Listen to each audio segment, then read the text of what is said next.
ในใจครับ สบายดีพี่น้อง สบายดีพี่น้องสองเช้าสิ สบายดีเด้อพี่น้องวันนี้มาฉลองวันเกิดสายปานพี่น้องแต่ว่าเป่าเค้กยังเรียบร้อยไปได้เนาะอยู่ในสองบาวซุปคนเด้อ ดีเฮา เลี้ยงเด็กๆเนาะคนก็มาบักได้นึง ลูกเต้าแล้วหลักร้านนี้ เดี๋ยวเราสิมาถ่ายกิน อันนี้ถ่ายให้ ข้าวเปียก ทำไปเห็ด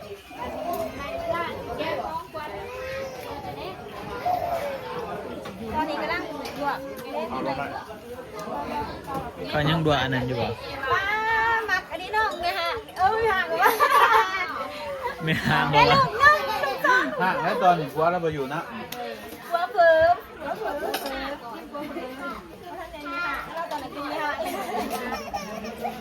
ใช่น้ำถามอีกหน่อยนะคะ ไปยังไปเบิ่งข้าวลวกเลย อาหารเป็นกระมี่อันนี้กอด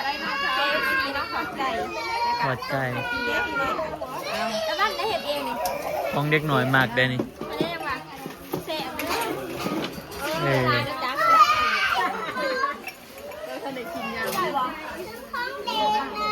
ได้เบิ่งปีใหม่ก่อนให้เกิดประมาณนึง ไป แพทเนาะแจงอยู่บ่ เปิดแพทกันเนาะ ก็เป็นใต้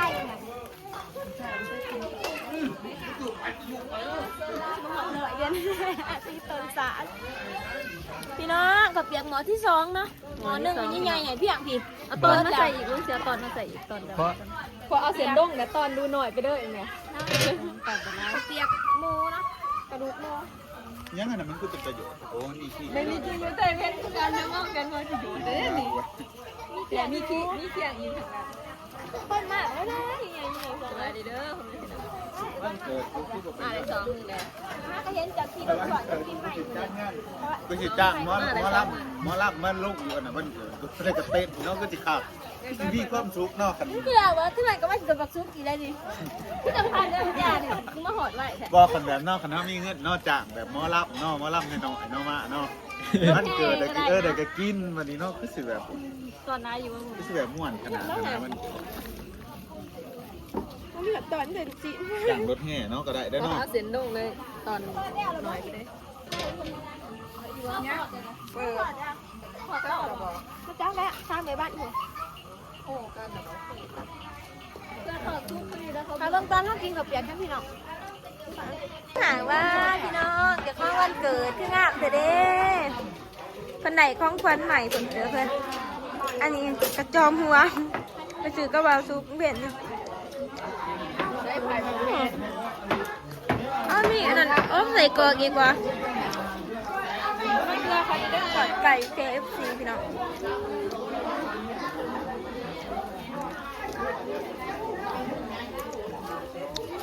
ก็จะมากินเดี๋ยวก็จะผูกแขนไหายเนาะพี่น้องผูกแขนทางซ้ายปานซ้ายปานคมหอบ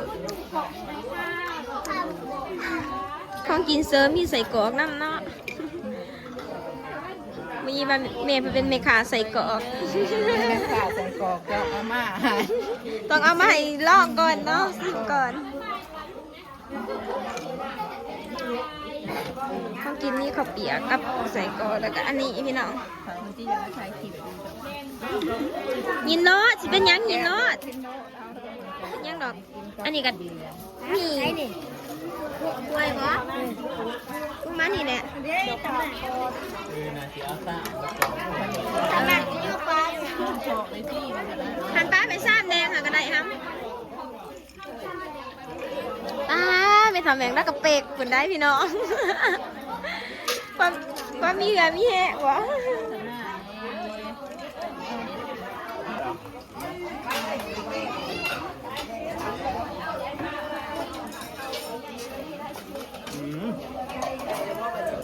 โอ้ยสุดโกงสุด10%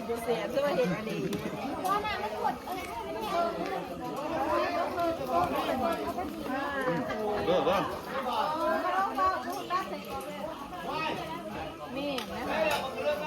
สียบแล้ว ตอนมันอยู่ไหนจ๊ะ ต้นนี่หนาว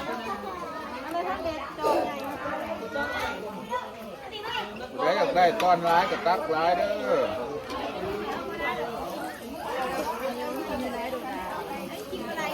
ว่าข่อยเบิร์ดอยู่วันนี้อ้าวจริงปะจริงปะ ตัดก่อนพี่น้องแบบนี้ เดี๋ยวก่อนจัด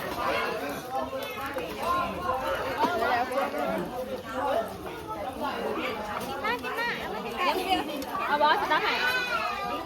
เดี๋ยวหาตังเอาเองเนาะแต่มาจองคืออันนั้นว่าเสร็จได้ เอาอยู่ ตั้งแค่นี้เสร็จพอได้เลย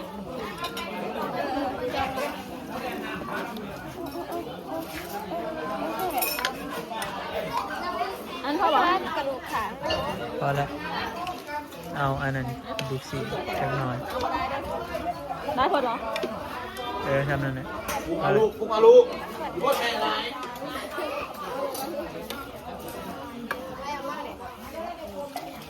เล่นมาแม่อยู่ปวดนี่ ไป หรือว่าอีแม่แล้วยีแกนนะกติกาหนูก็เงื้อว่าแบบจะฆ่าอยู่เพื่อนว่าถึงแม่ยีแขน ป้าเราบังเฉยดาวซุปเนี่ยจำคุงครึ่งหนึ่งพี่น้อง กูใส่อันนี้ให้มากขึ้น กู ตายก็แบบ เจ็บแล้วหางใช่ไหมไอ้อันนี้สิสิกุ้งกันแบบนี้เขียวสิกินเลย กุ้งกุ้งกุ้ง ตั้งคนดูเลยนะเป็นอะไรเลย โอ้ก็เหมือนเอา เอาไปไหนต้องจะมาจับลูกจอกถ้าจอกไม่ เอาอันนั้นไปเท่าไหร่ โต ปีกูมีกับปีเหรอ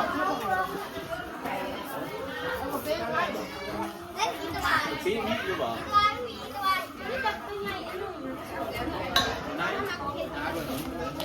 ยื่นสื่อมา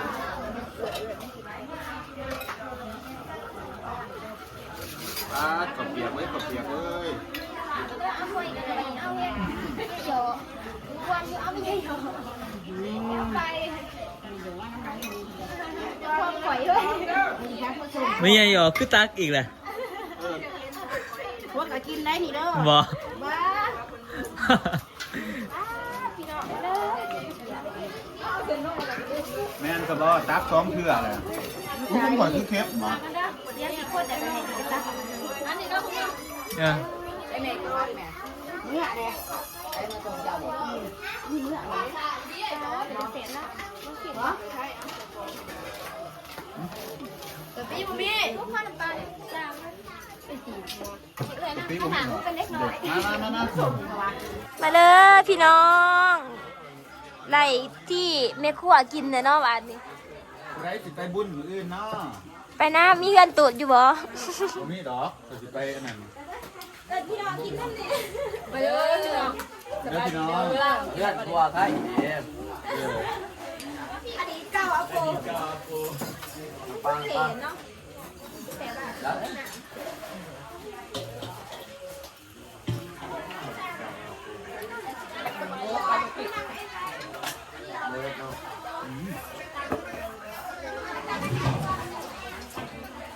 หน่อยมันอยากอันนี้กันเป็นจังหวัดอะไรเนาะ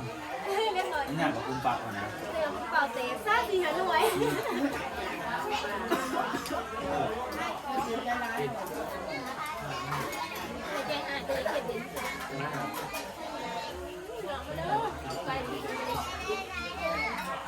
ขับเบอร์ใส่ไหม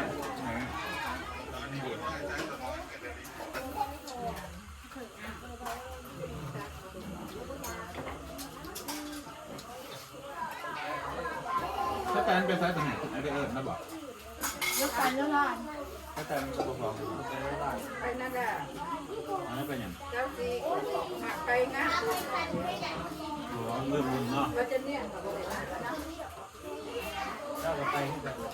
เละโผล่เนาะเหนียวเนาะ แล้วก็เอาเสียงใส่แล้วก็ยืนเมาส์เสือเพราะว่าได้ดวกเส้นตามเนี่ย เราเสียดายหางสี กินเล็กหัวบวงหัว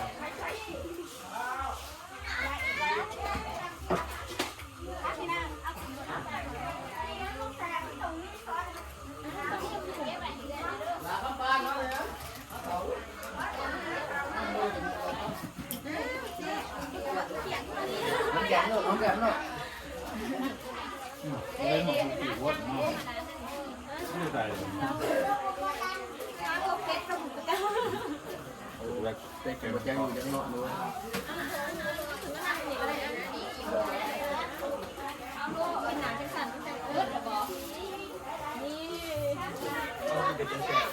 เนาะไม่หนักนะเอาไว้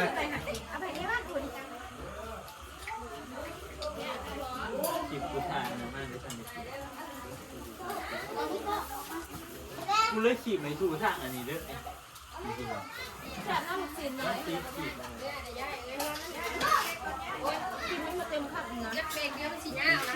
กูน่ะบ่ค่อยมาก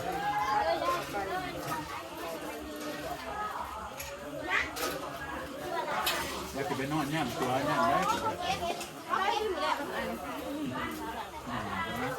ตายไปตอนหัวตั้ง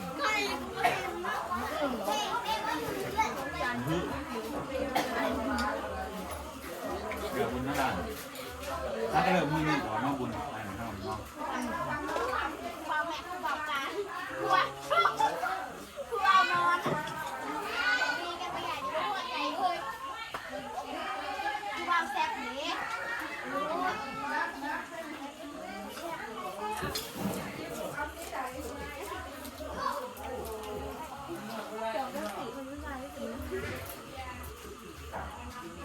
มันขึ้นเลิกแล้วมุก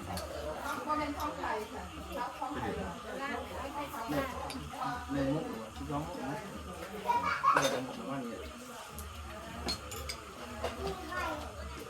ประกอบเป็นสีดำมันหมดเกิน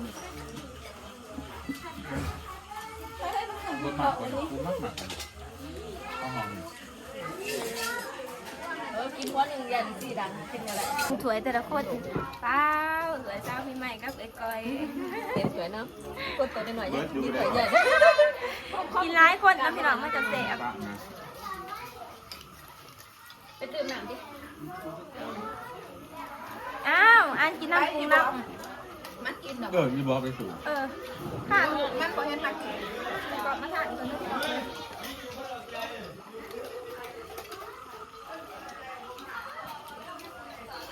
ะสวยใหญ่เนาะสวยใหญ่เนาะต้องใส่ลูกบ้านเนาะกินน้ำกันเด้อพี่น้องต้องไปจับ ก็มาคนเนี้ย ไปจับยวนอันนี้ยังมาเขาเห็นอยู่แคมป์ท่าอันนี้มาอยู่ เป็นเนี่ย โอนน้องอัน ไม่ได้มา ย่ากินกันเลยพี่น้อง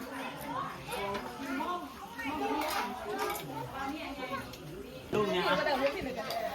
โอ้มัน ป้ามือนี่ใช้ปานม่วนอยู่บ่มีความสุขยอม มันละกินกับ หมู่ร้ายเนาะมือนี่เนาะ แม่หญิงเอลซ่า มีคนผูกแขนไหนเต็มแขนอยู่ อาชิว่าผูแค่ในไซปานเด้อพี่น้อง มาเดี๋ยวว่าผูกให้เด้อ นุ่งร้ายเกิน มีหมายผ่าผู้แค้น ขอ อยู่บ้า ให้ น อยู่ดีไม่แห้งแต่การเฮียนเก่งๆเด้อใช้ปาน โอ้ยเอา ตั้ง น้ำ ใจ ตาล เฮียนอย่าดื้อเด้อฟังความพอความเมงเก่งๆ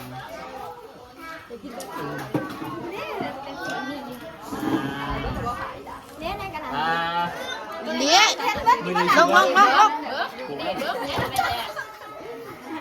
ม่อยู่ไกลเลยเรา เห็นอยู่หรอ ฮะ เห็นอยู่หรอโอ้ย เห็นเอาไม้ก็ได้ที่ผูแค่ในน้องไซปานเอาไม้มั้งค่ะไซปานยังไม่ไล่เด้อเฮียเก่งๆทั้งก้อนพ่อแม่เด้ออย่าขี้ดื้อถามว่าใครใส่กรอบซอยไหมบ้านเอาลูกร้อยถามว่าใครใส่แขกกรอบพี่น้องเลยจุ๊บหนาจุ๊บรักที่สุดเลย แขนแต่ปาก พี่ดาแค้น โอ้ นี่ ย มาแล้ว นี่เหมือน มันคนที่เต็มแขนเลยพี่น้อง สายปานเห็นคนเห็นแล้วล่ะ กลัววันเกิดมึงได้ อะ กลัววันเกิดมึงได้มึงไปได้เงินเต็มแขนในวันเกิด นี่เมย์ตัวเองนี่เดี๋ยวดูนี่เมย์วัดนี่เมย์วัด ใช้ปานกินหนามาเบิ้งค่ะใช้ปาน โชว์ขี้โมกขึ้นนะขี้โมกยอด ตรงนี้ ขี้โมกตองน้อยหนึ่งจะคล้องวันเกิดนี่ได้กินนะว่าเขาปีก เดี๋ยวไว้ขอทำไม ตอนนี้ก็คนเมื่อวันเดินเนาะเดี๋ยวมาเบิ่งขางหน้าขางไหน